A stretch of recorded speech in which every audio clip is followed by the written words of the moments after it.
Hayward's bristled mustache twitched. "That's the same thing."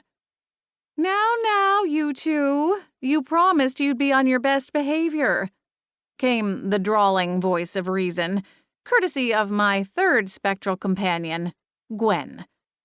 A flower child with Farrah Fawcett hair, feathered earrings, and a peacemaker attitude that marked her time among the living somewhere in the 70s. She was forever immortalized in a floral print romper, with a halter-style top and a hemline that showed off her long, toned legs, which, while silvery purple in her current form, had undoubtedly been sun-kissed while she'd been on the living side of things. Floating up alongside Hayward, she looped her arm through his and rested her cheekbone on his shoulder. The Englishman was from another era and still bristled slightly at the PDA, but had finally stopped insisting they only show affection behind closed doors. In Hayward's time, PDA wasn't a thing. And while he was fully top hat over wingtips for the feather-haired beauty, he still wasn't quite used to letting their love be put so prominently on display, which, if anything, made the whole scene 10 times more adorable.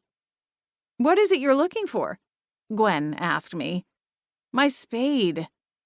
"I shall find the spade, Lady Scarlet," Hayward exclaimed, leaving Gwen's side to peruse the freshly poured topsoil with a more intense gaze.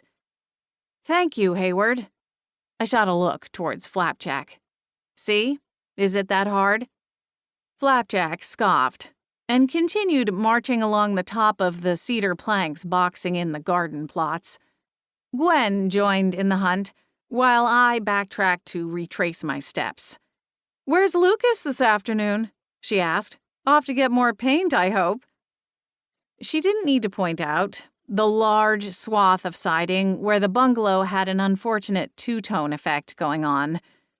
Despite his years spent running security for a home renovation reality TV show, Lucas had vastly underestimated the amount of paint we needed when we'd started painting the exterior of our new home the prior weekend. By the time we'd realized we needed another bucket, the hardware store was closed for the night. "He's got a client and then he's picking up lunch, and yes, more paint," I replied. "If we finish up this first coat, I might see if I can convince him to dig the holes for the topiaries in the front flower beds." I grinned at the prospect. Having grown up in Arizona, I'd never had much of a place to do any gardening, and at my parents' estate, the outdoor work was tended to by a crew of landscapers. I'd been living in the Pacific Northwest for the better part of the past 3 years, but I'd spent most of it living in the one-bedroom apartment above my flower shop. And besides a few small window boxes and a collection of planters on the cramped balcony fire escape, I hadn't been able to do much gardening there either. Now, with a house and yard of my own, I was ready to let it rip.